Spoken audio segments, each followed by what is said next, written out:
AOT author Hajime Isayama teases us with a possible AOT spin-off?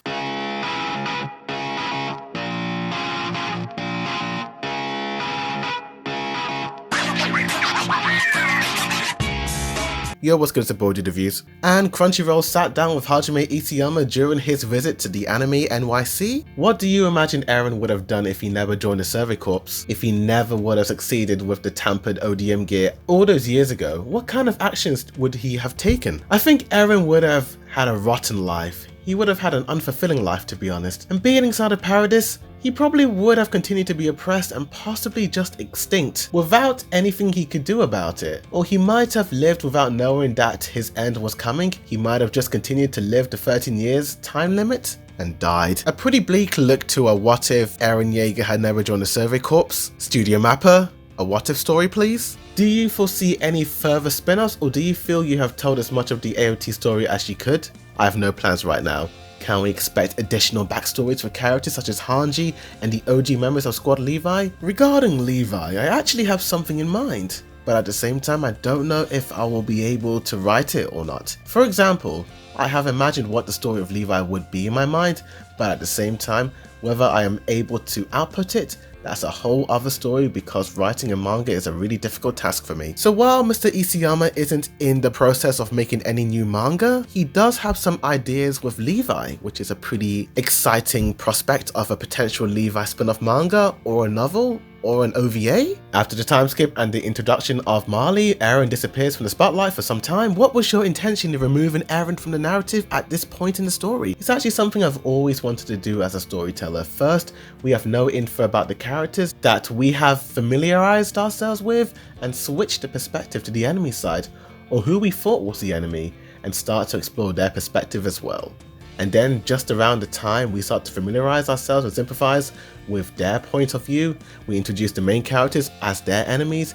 How I would feel about it and how the audience would feel about it was kind of beyond my control, but it was always something that I wanted to do and intended to do. The AOT world is so vast, but what language do you imagine the characters to communicate in? I think they would be speaking in what would be considered a universal language in the world. You know, a good comparison in real life would be English, but it has to do with the history of oppression and colonization. The strongest language would be the universal language in that world. At the beginning of volume 5 in the side story Issa's Notebook, the Titan Issa encounters is able to speak, which is uncommon for most Titans. Did that Titan have royal blood, or what was special about it? When I received that question, I thought that would have been a great plot. After the matter, it's a great idea. So, in the beginning, I was just starting to develop more ideas for the Titans. There are normal Titans, and then there are abnormal Titans. I consider normal Titans to be kind of like programmed beings, and then some of them would contain a glitch, almost like a defective item from a factory. That's as far as I thought about Titan when I was writing the story. That's a pretty interesting response to that question. That's also how I imagined the pure Titans to be like. As you concluded the series, are there any aspects of the story you wish you could have changed? So I have a lot actually. Whenever I look back at the story that I wrote, I have so many things that I wish that I could have done differently. It's almost hard to name exactly what that was. Every time I look back on my stories, I'm always thinking about, remorse and regret. It's what I feel from looking back on my own stories. I would have loved to have known what parts of the stories he regrets writing and how he would change it. Have you personally changed since volume 1?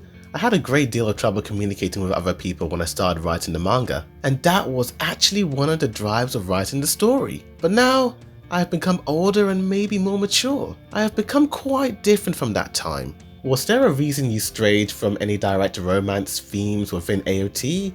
Number 1, it was embarrassing to me to write stories about love between characters. The other reason is that if I continue to go into those kinds of tangent stories, we might lose focus on the immediate main plot of the story, so it really wasn't motivated to go in that direction. Looks like Isayama also took a similar route to what Kishimoto did with Naruto, as he didn't really like to focus on the romantic aspects of the story and was just more focused on the action and the main plot. But I do like Isayama's style of writing potential romance with certain characters. It's done so well without being too distracting to the main plot. You are a notable GOT fan. What do you think of the new House of Dragons show? Do you have a favorite character? I watched all the first season and I really enjoyed it. I even compared the first season of the OG Game of Thrones. It was really well done. I like Aemond and I think that character's face looks really good as an actor. I keep getting confused between who Aemon and Daemon is. Is Daemon the Matt Smith character? And the finale, I was watching it with my wife and she's not really about the gore scenes. So she was looking away and so she asked, "Oh, what happened?" I said, "Oh, you didn't watch it? Here, let me rewind it for you."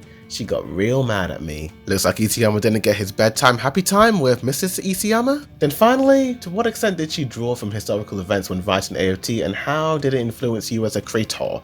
I think where there's a hint of truth, it makes the story very believable. So when I came up with the design of the world view, for example, the world map, I kind of flipped it from the real life world map to something similar but different. People would be able to understand the context without explaining everything. For example, the Eldian and Marleyans, they're really kind of similar to what the Germanic people and Romans went through 2,000 years ago. That's kind of the unsaid rules that I keep in my stories. This interview was conducted with the help of Misaki Kido, a translator, host, and marketing director of Crunchyroll USA. A pretty fun yet very insightful look into the deep mind of Hajime Isayama. But tell me in the comments down below what you guys thought of this interview. Did you like it? Did you hate it? Like for more AOT reactions, reviews, comparisons, breakdowns, rankings, and more. Stay tuned for my top 5 anticipated anime of 2023. But as always, a boy to review signing out.